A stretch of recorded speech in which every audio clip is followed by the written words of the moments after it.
What is going on, everybody? Welcome back to OzSide Football, your number one football destination with an Australian twist. Back with Hazmat once again, as always. Welcome back, ladies We and have gentlemen. got an interesting week of football to talk about, to say the least. We had the Old Firm derby. We had the collapse of Arsenal. We had Dortmund sneaking it in once again with a result that they've got. Italy's fallen apart. But I reckon we talk Premier League last and we get to all the other leagues first. We'll keep the juicy stuff for last. Yeah. Do you want to start with the Old Firm derby? Yeah, I didn't actually get a chance to watch it. I was going to say, bed so early last night. So that's the only game that I watched outside of Dortmund and then obviously the Premier League this week. Yeah, I know what's his name played a big part in it, Barisic. Mm-hmm. Because left back is they're hard to come by at a good price, and Barisic is proving to be quite a transfer target. I don't think he'll leave Rangers because they got European football coming up. Yeah, but obviously him getting the assist for what was a 1-0 win, and I think it was the centre back. Yeah, Helander, big Swedish boy. Yeah. The Japanese bloke for Celtic, Kyoto. I don't know if I'm saying that right or whatever his name is. Kyogo. There we go. It's like Furubashi or Fubiashi. Kyogo. Yeah, he was great. He was really, if I'm honest, Celtic's only real attacking threat. Odsonne Edouard missed an absolute sitter from the 6-yard box, and I don't know how you missed that. I guess like the occasion or whatever, but it was one of those opportunities where that goes in and it's a completely different game. I feel like it was definitely an Old Firm derby. The intensity, the fact that the crowd was back, that was a massive part in the atmosphere.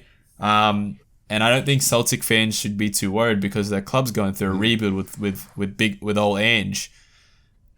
Ange will get it right. The wheel. Don't stress. He got it right with Australia, and his system was so right with us. But the players we had could not play three at the back because they just were not skilled enough to do so. No. But when we had like a fully fit Sainsbury and we had, Tommy Rogic and we had Tommy Jurek was one of the best strikers in the whole of Asia, the system would work. But they all got a bit older and some of them got real shit. Ange is by far the best Australian export out there on the managerial market. Definitely, Ange will get it right. I don't know. There's no reason you should get. They can't go worse from last year. No, that's it. And they literally can't. And Rangers have that year under their belt with Gerrard and knowing how he wants to play. Like this is not by no means a season where. Sure, Celtic could win the league, but it's not a season where you're going to piss the league like previous years. It's going to take a bit of time. But what's most impressive is Ange has come from Japan, and he brings this kid he's seen play in Japan, and the kid goes and scores 6 goals in 6 games. Yeah, exactly. And he's not even a striker; he's a left winger. Yeah. So I know it's Scotland, but Japanese and Scottish football would have to be on a similar level. I reckon Scottish football is better. The Japanese football. Well, Rangers and Celtic would shit on every team in Japan, but overall, Japan would be more competitive. Yep. Yeah. But, so Celtic wise, I think they have a lot of promise. Odsonne Edouard will be an expensive striker. He's it's similar for Fiorentina with Vlahovic. The replacement will be so hard to find, so the club will price them at 40 to 50. Keep in mind, everyone, we are recording this before the transfer deadline day. Yeah. So we have no idea. Yeah. No idea what's happening. It's tomorrow for us, but 2 days' time. Yeah. So we have no idea. Maybe Edward's not even there anymore, and we're just talking out of our ass. But I think that Celtic have a bright future. I had no idea that Joe Hart was there. I'm not going to lie. That transfer, Celtic? Yeah, they brought him. Oh, no, I talked about it. They brought in him and James MacArthur. Yeah, I know about James MacArthur, but I think the Joe Hart one just went over my head because I saw him in goal and I was like, what the fuck are you doing there? I was like, what's the dog doing? Where you come from? Why are you in? Yeah, you're Tottenham, right? You're Tottenham. Yeah, he's been everywhere, right? Yeah, 100%. But yeah, I think overall, my final opinion on the Old Firm derby, it was great to just hear that roar and how into it those Scottish fans got for that game. It was great. I think it was great. Personally, and I look forward to the next one where I feel like Celtic will do a lot better because they'll have more they'll know about Ange's style. We're big Ange fans. Obviously, we're Australian and we want him to do well. Because I think that he just has a bright. I know. He's legit though. He's our only hope. He's our only. That's what I'm talking about. He's the only one I can players. I can look at and think, wow, maybe I'll see you in one of the big leagues. Him and Harry Suter. Just a big 6'6". Yeah, you can see Suter playing in the Prem for the next 15 years. But no, definitely. Besides that, let's go to France. Alrighty, let's do it. Obviously, we had one big thing happen. What? Messi came on as a substitute. Yeah. Well, against Rennes. It's funny because he came on for Neymar. So him, Neymar, and Mbappe were never on the pitch at the same time. Which means if Mbappe moves this week, we would never have seen Messi. We'll never have seen them play together. Yeah, that's it. But yeah, pretty standard. Lyon beat Nantes 1-0, which was good. Nice went and beat Bordeaux 4-0. Good. We have big soft spots for Nice. Yeah, I think you've mentioned him before. I'm gonna butcher his name, but it's like Gouiri. Yeah, Amine Gouiri or whatever his name is. Yeah, the left winger for Nice. He's something. He's Thuram on the score sheet. I am almost certain that he's related to Lilian Thuram or Thuram, but really? I'm not. Yeah, I'm almost certain it's his nephew. Oh, okay. But I could be so wrong. But I know he has a nephew playing in France. That's why I think it's him. And with the same name. But also Kluivert got on the score sheet. So the Dutch takeover of Nice is looking really nice with obviously Rosario. Yes. And I know Dolberg's Danish, but Monaco actually got over there. For all those who like a bit of Monaco have been really struggling this season. They actually got knocked out of the UCL qualifying campaign by Shakhtar midweek. And they won 2-1. Sofan Diop proven like their youngsters like Chouameni, is that how you say his name? I think so. And like Diop, like they're proven, those youngsters are proven like Monaco. I'm telling you, within 5 years, Monaco will have another 2016 team. They will definitely have another team. Yeah, they'll be fine. There's always one season in a 5-year cycle. They end up in the bottom half of the table. Then the next they can push for it. They can push for the title. Rennes lost this week 2-0 to Angers. Yep. Which surprised me. But on another note, Lille won. They beat Montpellier. Didn't expect that, did you? Yeah. Nah. Well, I can't say I did. But Yaziki and Jonathan David, those Turkish boys are fucking saving Lille at the moment because Yilmaz has been scoring even though they're losing. And then Yaziki obviously scored on the weekend. And Montpellier not got a bad team at all. And obviously PSG beat Riem 2-0. Whatever. Yeah, we couldn't care. Marseille, however, being Saint Etienne, was cool because obviously Senghis Unna got on the score sheet and Guendouzi did as well. I also want to add William Saliba was very good in that game. Yeah, I honestly I tuned out when I was watching the highlights because I focused on the Nice. I've been focusing on Nice. Yeah, that's all I like. That's in France, Nice and Rennes are my big ones. But yeah, that's I didn't tune in too much, but I did watch Guendouzi's goal and I was happy. I was really happy for him. Let's go to Italy. Yes. Oh yeah, Italy. I forgot about. Did you watch Italy. any games? I didn't watch any games. Well, silly you. Okay. Yeah, a lot happened. Please. Say that much. Inter Milan, Joaquin Correa got a double. They beat Verona 3-1 at Verona, which is pretty impressive. Udinese beat the Blackies, but Venezia for the Simpletons, 3-0. Lazio put on a fucking clinic against Spezia, beating them 6-1. They don't need Joaquin Correa. No, honestly, they actually don't, because what's his name's playing second fiddle there now. Felipe Anderson was playing second fiddle off the left-hand side. Did quite well. They went back to like a more 4-3-3. Yeah. And obviously Luis Alberto plays in behind. But Ciro Immobile had a shot, penalty towards the end of the second half, and it was to complete his first half hat-trick. Missed. Corner comes in, he scores a header, gets his first half hat-trick. That's a world-class striker, ladies and gentlemen. That is a world-class striker. That is how they do it in Italy. Us Italians, we're playing with a bit of swag. Yeah, I hate to use that word, but we are. We're playing with a bit of swagger. We're playing with a bit of oof. How about Fiorentina? How are they going to win the Easy league? dubs. Okay, there we go. Yep. Yeah, easy dubs. So 3 points. We'll take it. Against who? Who'd they verse? Torino. Oh, so they're going to win relegation. Oh.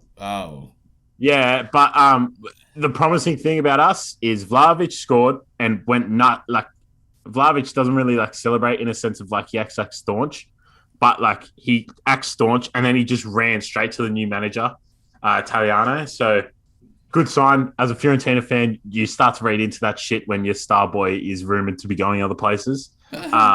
But Nico Gonzalez scored as well, who is our new boy. That's good for him. It was crack a goal as well from the outside of the box. And the defense looked all right. Like, it looked better than...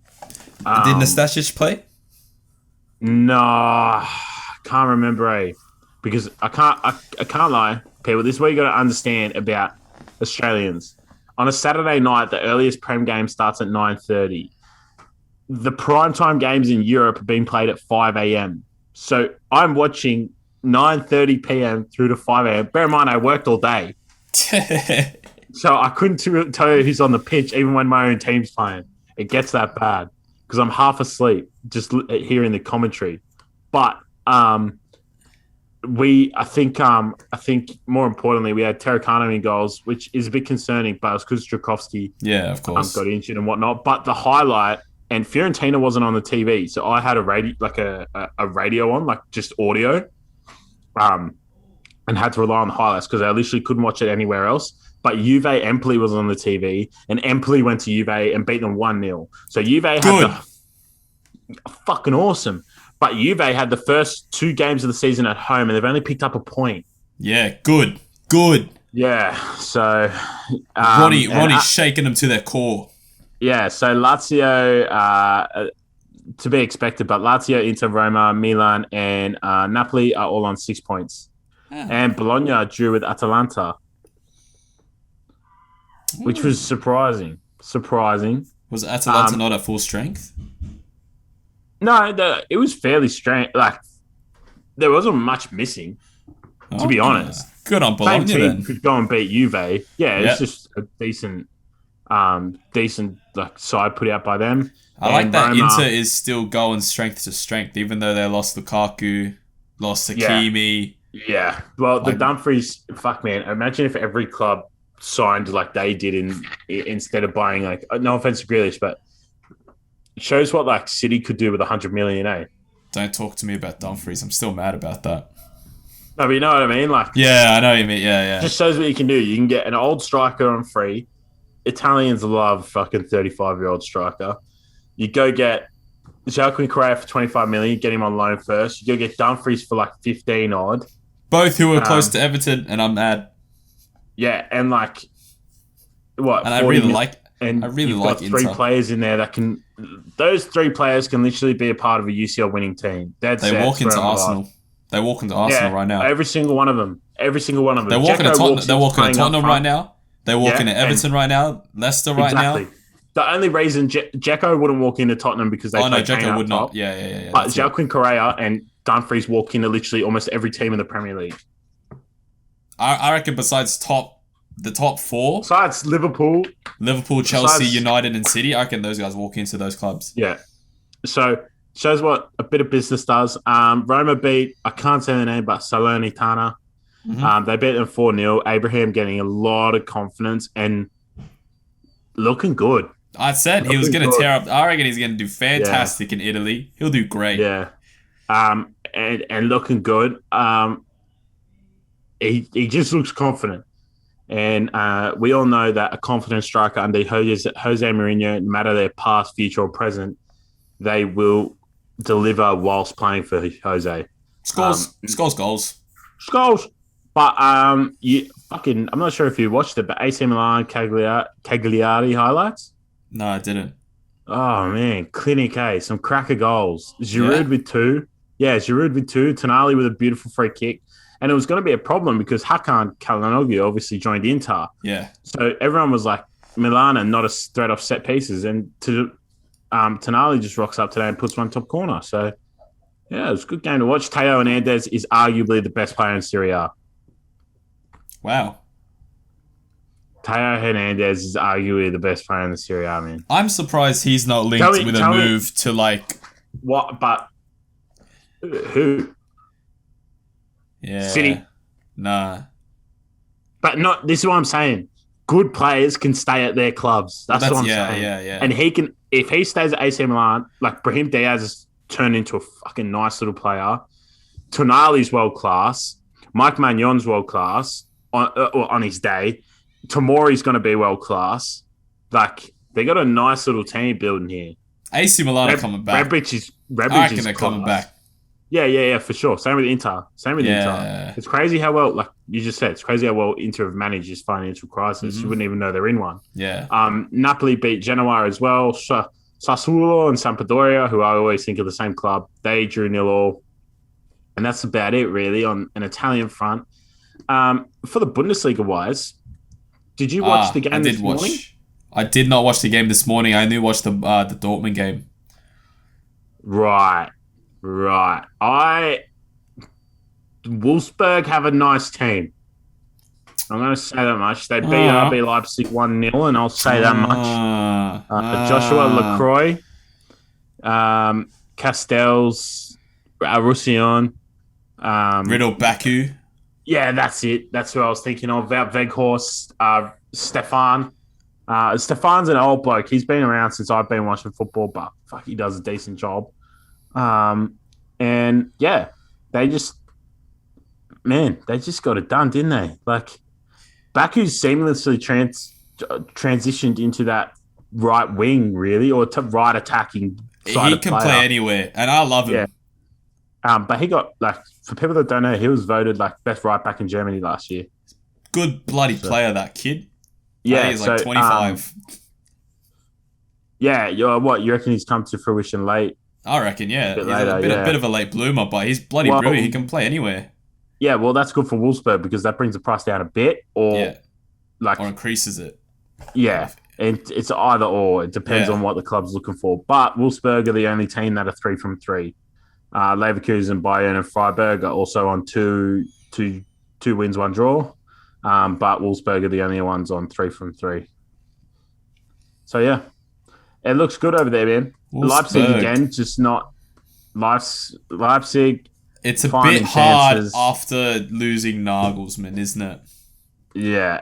It was always going to be hard. But over to Leverkusen, they beat Augsburg, and it was funny because Augsburg scored 2 own goals. So even though Leverkusen won 4-1, only Schick and Florian Wirtz scored. But in saying that, Schick and Florian Wirtz scoring is not a surprise. I've come to learn that much. No. Especially if you watch the Euros, you know that Schick scores.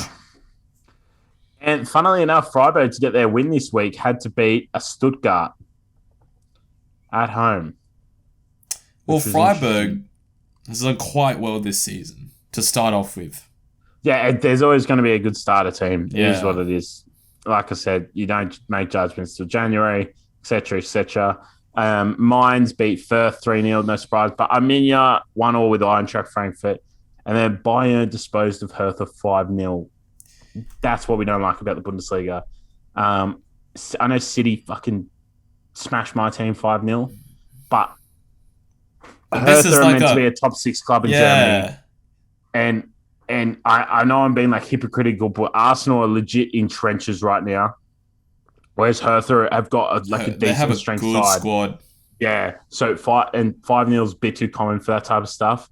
Whereas in England, I know it's funny for me to say Arsenal, it shouldn't be like that, but very rarely is the other top 6 teams having those goal margins. Usually never, yeah. Yeah, so it is what it is. I'm not a big fan of it. But if you'd like to talk about Dortmund-Hoffenheim, please go ahead, because I actually didn't watch it. Well, it was a cracking little game. Again, Dortmund being saved by the human robot, whatever he is, Erlen Haaland.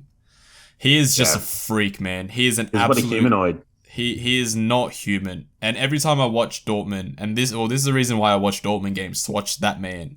And not even just the positions he gets into. It's just how he uses his body. Because he's a big lad, right? He's a big lad. He's got speed. He's got technique. Like, he's just a freak in nature. He's one of those players that just have God-given talent to kick a ball a ball filled with air, leather filled with air.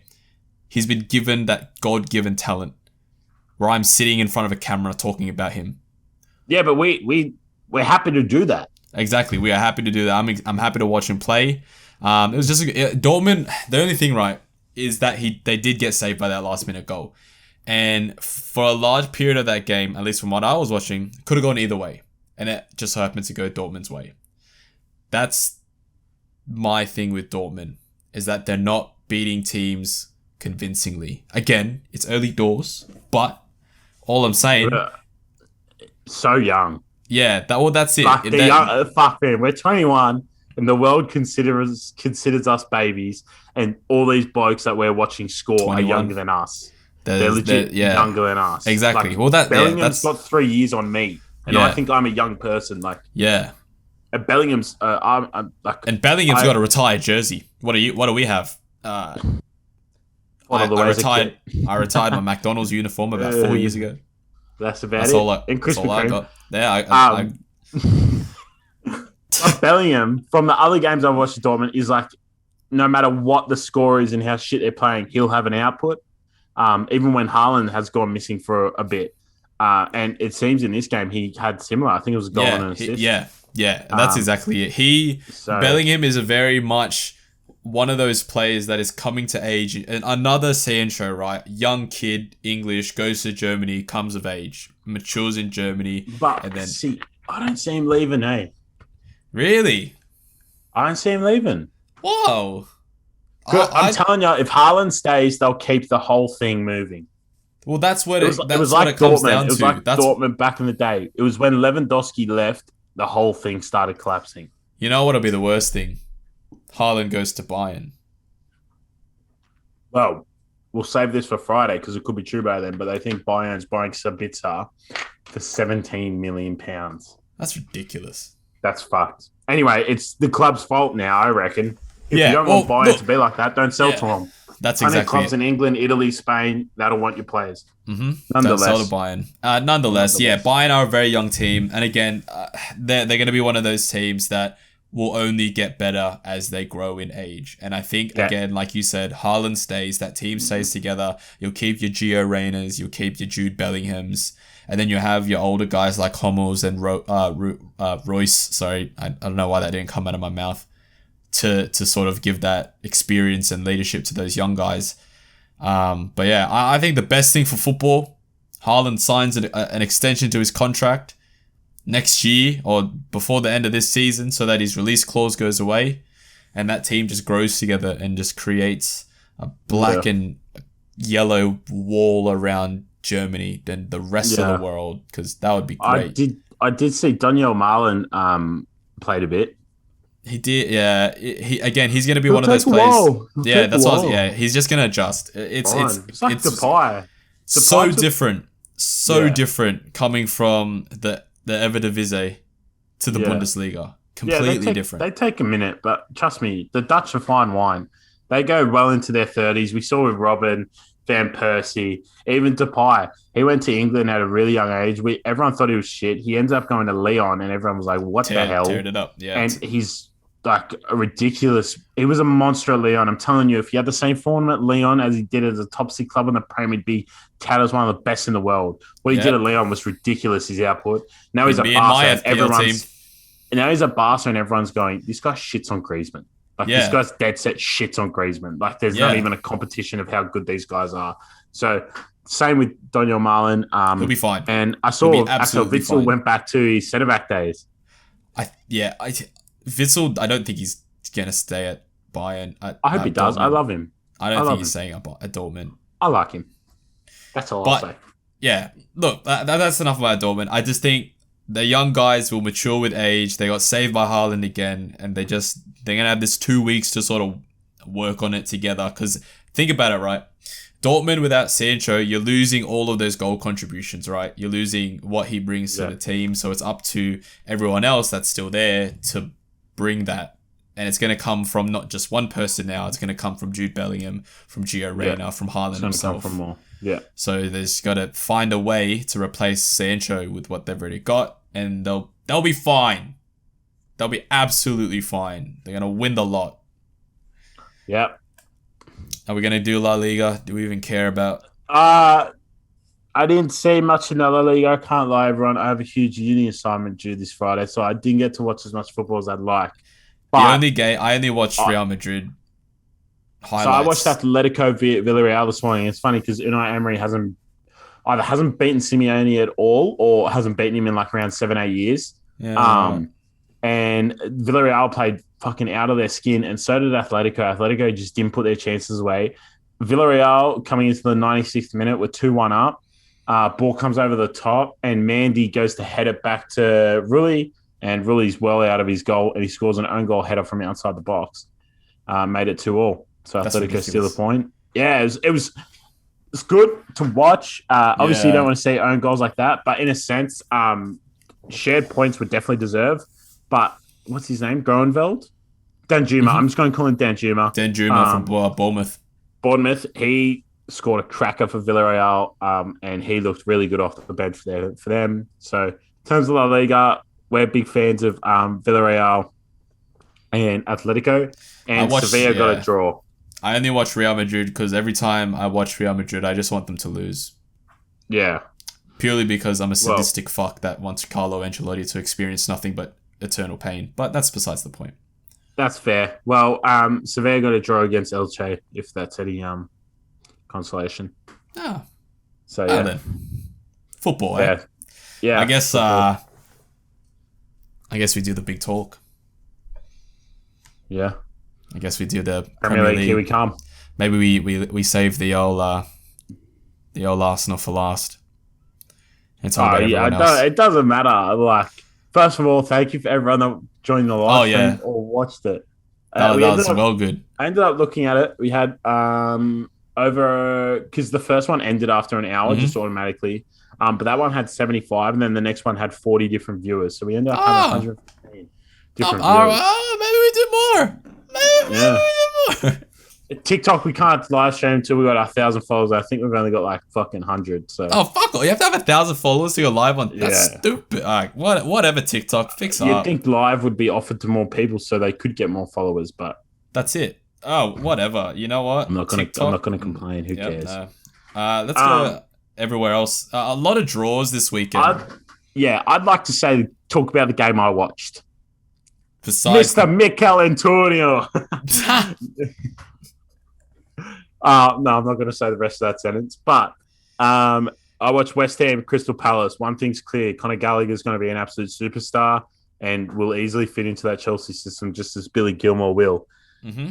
Second thing's clear: Mikel Antonio is a great shout for possible Golden Boot.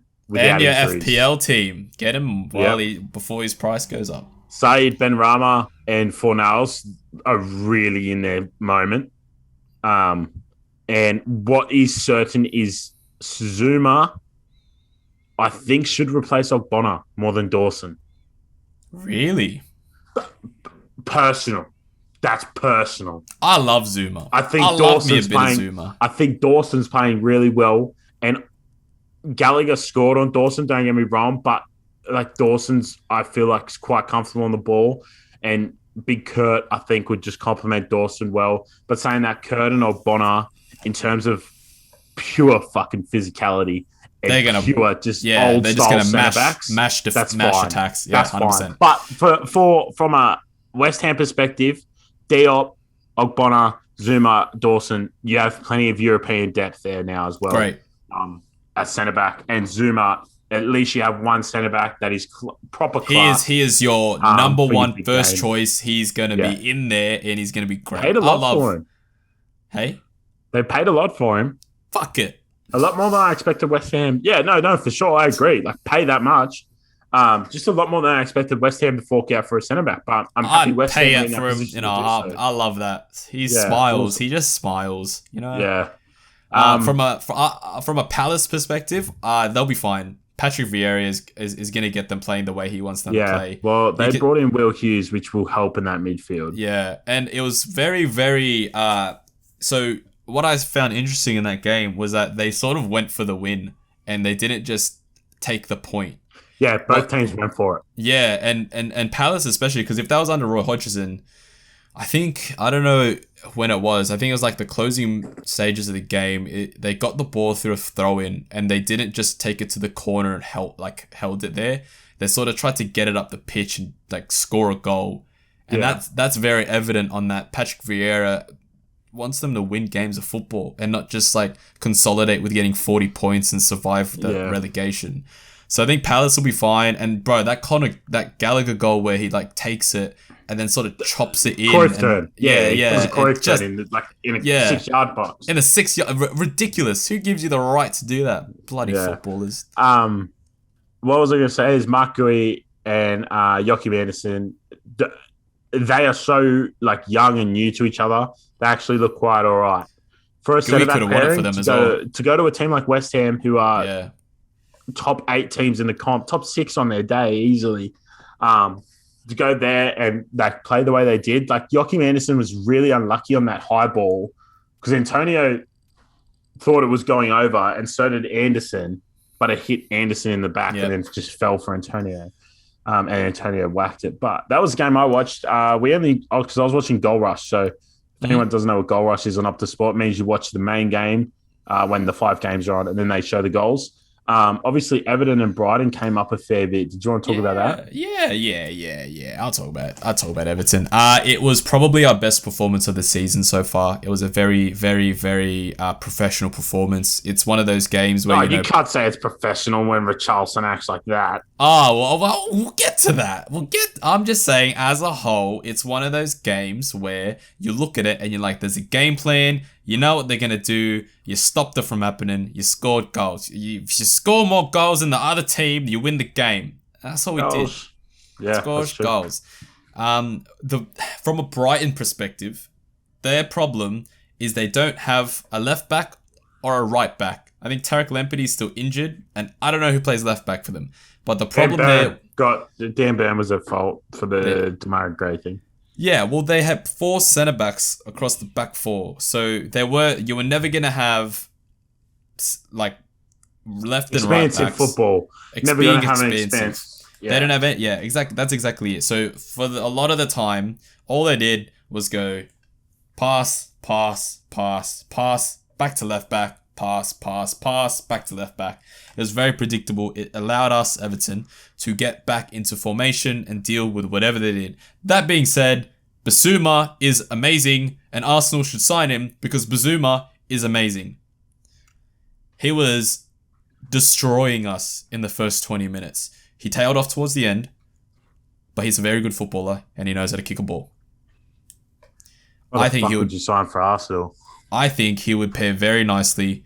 Basuma walks into Arsenal and kicks Xhaka out. I don't care what anyone says.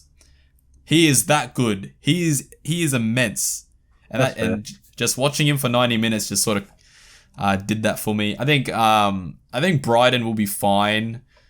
They just need width, and they don't have that right now. Everton knew that everything that they were going to do will be through the middle. Because you had Trossard playing like a 10 sort of role, so everything was going to sort of come to him, and then he would do whatever. But yeah, very very nice Everton performance. I will say on that Richarlison thing, I will speak on it as an Everton fan. Dominic Calvert-Lewin takes the pens. And I don't care if you're a £50 million Brazilian who just won a gold medal. If Dominic Calvert-Lewin takes the pens, he takes the pens. And I will say, as well as that, the leadership shown by Andros Townsend to go up to him while Coleman is getting treatment on the floor was very welcome to see. It's nice to see a new boy come in and then just be a leader. Just tell the bloke you're not taking the pen, and that's what happened. So I think Richarlison's still a little pissy about it, which is fine. Like, I get it. You want to score goals. You like scoring goals. I get it. You want to do your pigeon. You want to do the pigeon dance. But if Dominic Calvert-Lewin is the one to score the goals, and he's the one that's been chosen to score the penalties, that's how it is. No ifs.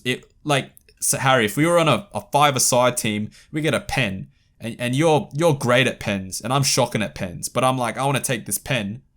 No. It doesn't happen. Doesn't happen. Exactly. So you give the You give the penalty to whoever takes the best pens. And that's what happened. And we won the game 2-0. So I'm happy.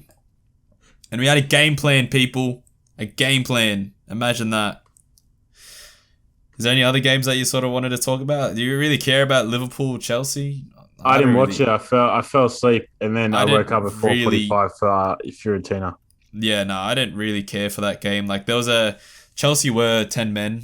Like, I guess that's something. But whatever. Like, it wasn't a red card. It wasn't a red card at all. I don't think so either. I think it was just like one of those things where the referee was looking to make a name for himself, and they're like, "Oh, let's give a red card in this big game." Yeah, I felt. Yeah, who knows what would have been the score if Chelsea had 10 men? But that's exactly it.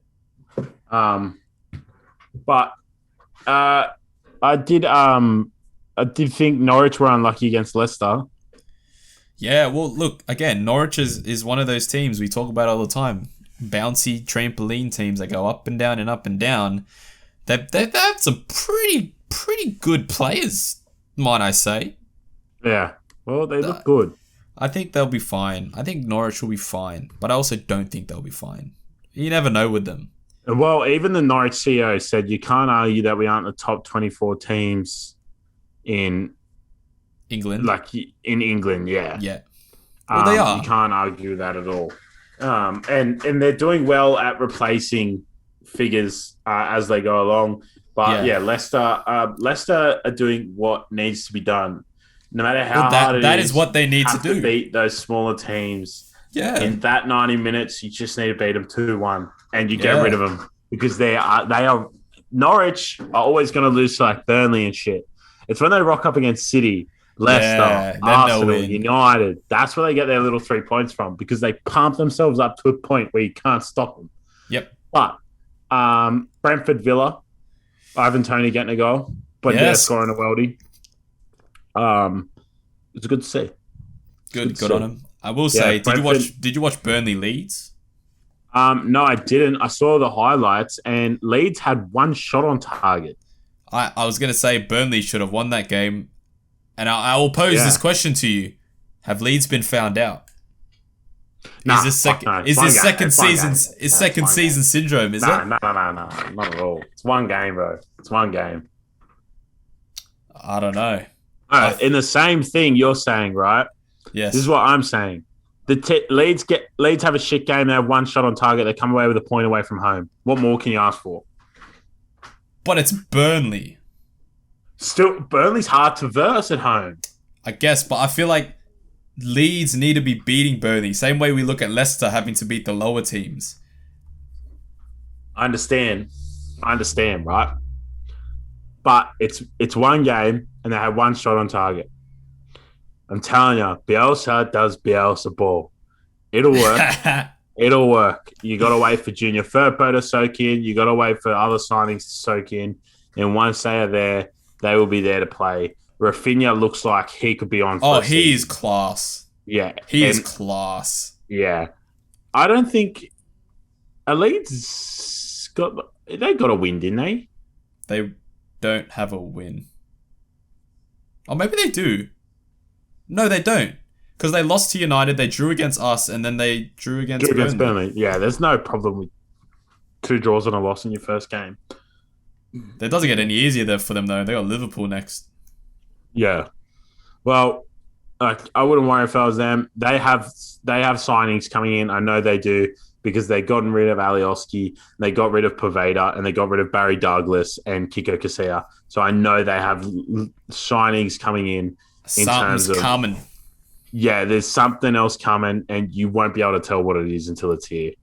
But if I was a Leeds fan, I wouldn't even bat an eye. I'd be happy with 2 points from 3 games, to be honest. It's a tough 3 games. Everton United and Burnley away from home. Yeah, you take it. It's like Arsenal. It's like, obviously, I'm going to go straight into that now. Yeah. We are 0 points from 9. But we have versed the UCL champions and the champions of England in our first 3 games. And we've also versed one of the most unexpected underdog stories in football. And they were bound, I think, almost anyone Brentford versed on that first day they were beating. When I think about it, obviously it helps with how shit we are. That it made it well easier for them. But look, 5-0 from the get go, man. It was fucking. Well, if you were there with us on our live, you know swear, but the roller coaster of emotions that was that first 20 minutes up until that first goal. Yeah, no, it wasn't. It didn't last 20 minutes. Wasn't even 20 minutes, was it? Oh, it was 5. There you go. The first 5 minutes. First one just rolled in. Yeah. First one was the Gundogan header. The Gundogan getting that header over Callum Chambers, who's got like a foot on him. And then there's a free kick. Cedric looks like he's handballing it, moves his hand away and sticks his leg out instead. Like, that's a better idea. He does some weird, gymnastics pose. Ferran Torres walks in on goal. Whatever. Xhaka goes into a tackle 2-footed. At the time, he got a lot of ball. Doesn't matter. He's 2-footed and studs and he's showing off the on ground. both feet. Yeah, studs showing on both feet. He's off the ground. He's 2 foot up. I don't care how much ball you win. That's a red card. You know why? Because if you go over the top of the ball, you can end a man's career. To be honest. Let's say he does that, hits their Achilles. You never know. Yeah. Or like just even the shin bone. Yeah. You're dead set. Never know. And so at the time, I questioned whether it was a red card, and then I looked at it again. And I was like, "Oh, that's fucking." Well, yeah. In the live, we were very, very like, "Is that a red?" And then you look at the replay and you see two. We both agreed after like 2 replays. It was like, it's hard because we play the rest of the game with 10 men, so you can't really judge what our attackers did. But we almost nicked a goal back there with Edison has mistakes anyway. He did. So I feel like it was a game where he was too comfortable because you knew that you were 10 men. You knew that you were 2-0 down. And it was at 2-0, right? It was at 2-0 where he did that. Yeah. With Smith Rowe. Yeah. And that could have changed the game. Probably, I don't know. I don't know if it would have changed the game, but it would give you a lifeline at least. And yeah, it would have. It's just comfortability. He was just comfortable because he knew. Yeah. Look, with Arsenal, I had a few people message me like, "What did you think of the game? And where do you think you need to go?" And I honestly, I can't tell you where we can go. I honestly can't give the solutions. I'm a fucking 21-year-old fat kid from Wembley. I could not tell you where we need to go. But here's what I suggest Arsenal fans take into account. We have a kid called Bukayo Saka who just missed a penalty for his country at the Euro final. He would have learned a lot from that. We have another kid by the name of Gabriel Martinelli who has a lot to offer. Have another kid by the name of Emile Smith-Rowe. He's going to be class. Gives me like Jackie Grealish vibes in a way. I'm not saying he'll be as good as Grealish. Yeah. But just like spicy Italian, spicy English, like just real nippy. Like just gets in and out of spaces where you're like, oh, 2 defenders are here. They're going to cover him. Bang, out he comes. We have Saliba on our books. Whether that's a positive situation, I don't know. We still have players like El Neni that'll legit die for the badge. We have Lukonga that has to come into his skin. We have Martin Odegaard as well. Yeah, we have Martin Odegaard. Kieran Tierney is our captain. Has to be your captain. Has to be our captain because he's actually good. I like Xhaka. He's just not that good anymore, is he? But he was a foot out the door, and you gave him a new contract and the captain's armband. Yeah, but look, like Nuno Tavares, like Gabriel's yet to come back into that side. Ben White's yet to come back into that side. We now have 2 competent goalkeepers. Say what you want. I know it was 5-0. Leno still had a decent game. If Leno wasn't there, it would have been more. More. Yeah. If that was Ramsdale, respectively, that would have been 7 or 8. And the fucking really open issue is right back. Yeah. Thomas Partey yet to come back as well. But the really open issue is we need a right back. We do. Yep. 100%. Showed on the weekend. Cedric definitely showed. I don't mind the bloke as a second string right back at all. I think he's a perfect second string right back, actually. But you cannot rely on Cedric. You can't take Cedric to City away with Grealish and Gundogan running there around him. You cannot take Cedric to Liverpool because Sadio Mane and Andy Robertson will eat him alive. Yeah. And you know, maybe Cedric will have one good game here and there, but you need a fucking right back that's going to go consistently. What Bellerin used to do in 2016, 2017. So from here forward, I have to say to people, and we released a clip on it last week. Football, I understand, like, if football is an immediate results thing, and if you think about it, no other job in the world you're judged weekly. In football, you're judged weekly. In sport, you're judged weekly.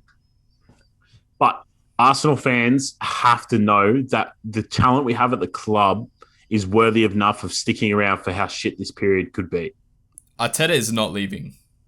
No. And you know what? I believe he's building something. Now, if someone tells me, hey, you're a fat kid, fuck off, I'll take it because I could be very wrong. But I honestly believe in my whole heart there's something worth holding on to him because, like, we could go get Conte, but that doesn't fix... Like, Conte fixes you for 2 years.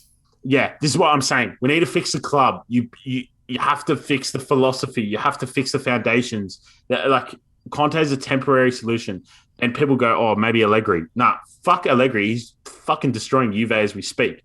So I'm saying stick with Arteta. Let's give him time. I used it last week and I'll use it again. Fergie took 6 years to even get a look in at success at United. I know people go, oh, Arsenal this, Arsenal that.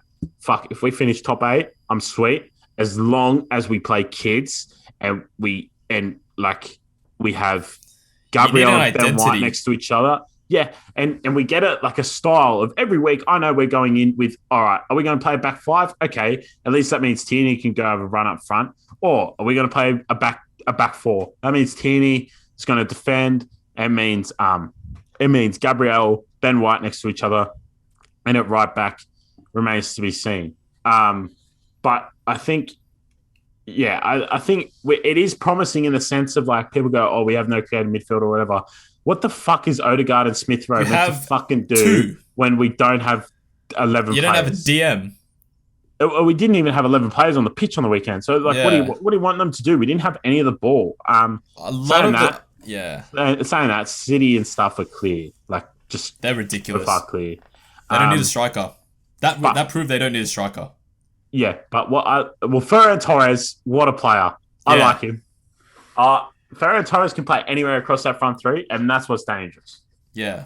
That's what's dangerous. It's kind of similar to Sadio. He can kind of drift into even the right side of the pitch, but hold his own in the middle. But I think Mahrez looked like he was taking the piss on the weekend when he came on. 1 foot out the door. Yeah, or Bernardo, they reckon. Yeah, either one of them. That Mendy stuff makes sense now. We will not speak on Mendy. Yeah, we won't speak on that, but we hope for victims' sake they get the justice that is deserved. Yeah, we hope justice prevails, that's for sure. And I'll never understand why footballers even get themselves anywhere near this fucking situation when they live the life they live. Yeah, ridiculous. Nonetheless, City, they look the goods, don't get me wrong. They do look the goods. But from an Arsenal fan, I sit there and I know that in 5 years, if we can hold on to the players we have and they truly become what is a better version of themselves now, that we stuck with no matter how shit they were and no matter what performance they put out for a good 12 months, we stuck by them no matter what, you know. And every week I'll sit there. I don't give a fuck what time it is in the morning. I'll sit there and I'll watch Smith Rowe play and I'll watch Saka play and I'll watch Martinelli play. Right? This is where my problem is. I don't want to watch Pablo Mari play, and I don't want to watch fucking Holding play, and I don't want to watch Callum Chambers play. How many chances do they need? How many chances do they need? I know they play for my club. I'm not saying, like, I'm not trying to be rude, but how many chances does a player fucking need to prove that they're not the quality that we need if we want to win something? Like, that's what we are. Evident in the weekend. We're meant to win. We're meant to win. Like,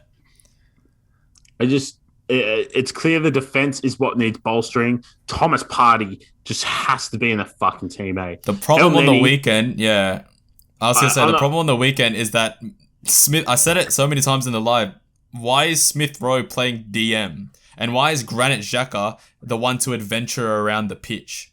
Yeah, it baffled me, eh? Doesn't make sense.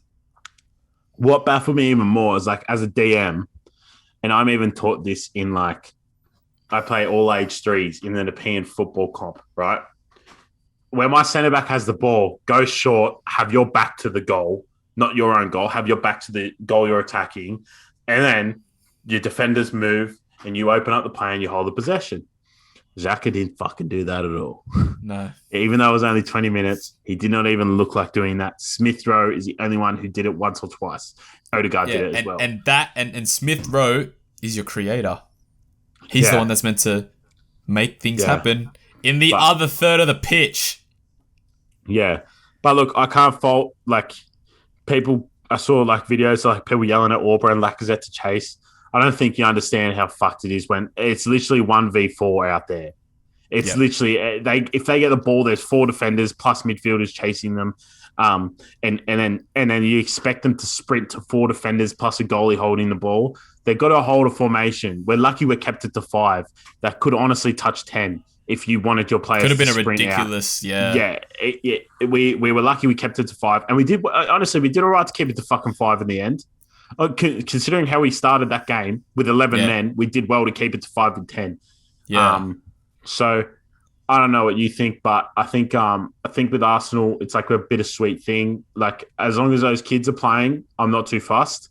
And as long as we're playing, I'd like to see if Nuno Tavares can play on the right hand side. I fucking doubt it. I doubt it. I'd just like to see because we have 2 good left backs. You need anyone to play there. Anyone to play right back at this point. I want Maitland-Niles to play there, man, but I don't think he wants to. He doesn't want to play right back. So, and that's fair because I don't want to make the same mistake that we did with Ox. Ox didn't want to play right wing. He wanted to play in the midfield towards the centre forward. And we said, no, you're playing on the wing because you're so fast. He left and he goes and wins that many trophies with Liverpool. So, I'm not fussed. I don't, for me, right, on the Arteta situation, I don't think he's leaving because you look at the previous, in terms of transfer spend and your owners, and everyone's like, why aren't the owners spending money? Look at towards the end of Arsene Wenger, you barely spend money. Look at Unai Emery, you barely spend money. And then you look at Mikel Arteta and you're spending 130 million. There's no way that board is investing 130 million into a manager they're going to sack next week. Yeah. It's not going to happen. They're not sacking. The only way Arteta gets sacked is if Arsenal are genuinely in the trenches towards the end of the season, or maybe January, and they're in a relegation battle. That is the only way he leaves. If they genuinely think that they could get relegated, that's the only time Arsenal leaves. Yeah, but in saying that, once we come back from the international break, there are 3 games. There's Norwich. There's who else? I know you played Tottenham last out of the next 3. I literally was looking at it. I'll look at it an hour ago. Norwich, Burnley, then Tottenham. Yeah. No, Palace. Oh no. Yeah. Norwich, Burnley. Then we have Wimbledon in EFL Cup. Then we have Tottenham in the league. And then we have Brighton, Palace. Going into that next batch of 3 games. The next 6 games we play, we should be winning every single one. Tottenham, if we get a point, is acceptable. Well, that's what I'm saying. With how Tottenham are playing. Yeah. To go into that Tottenham game, Arsenal need to have 6 points on the board. They need to. Yeah. They have to. Because they should be beating Norwich and they should be beating Burnley. So they need to be going into those games. There is no excuse anymore after the international break that, we played the UCL champions, we played the champions of the Premier League, we versed newly promoted Brentford in their new stadium first game of the season. There's no excuses after 2 weeks away, which, by the way, your South American players now aren't going on international duty, so a lot of your players will still be there to train. Yeah. There's no excuse for not beating Norwich. Yeah. There's no excuse for not beating Burnley.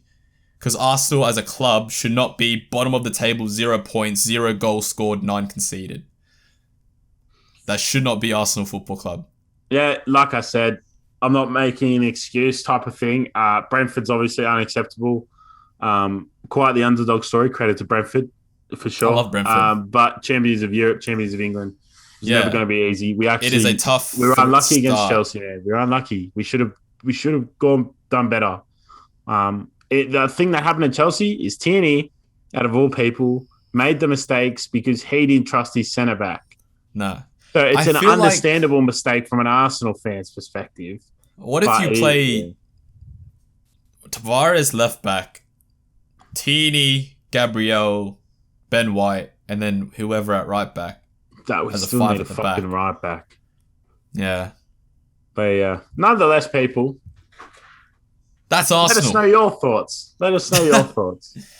Oh, man. I'll tell you who you needed on the weekend. I said this to Jeff at work today. You need Saliba in that game. Yeah.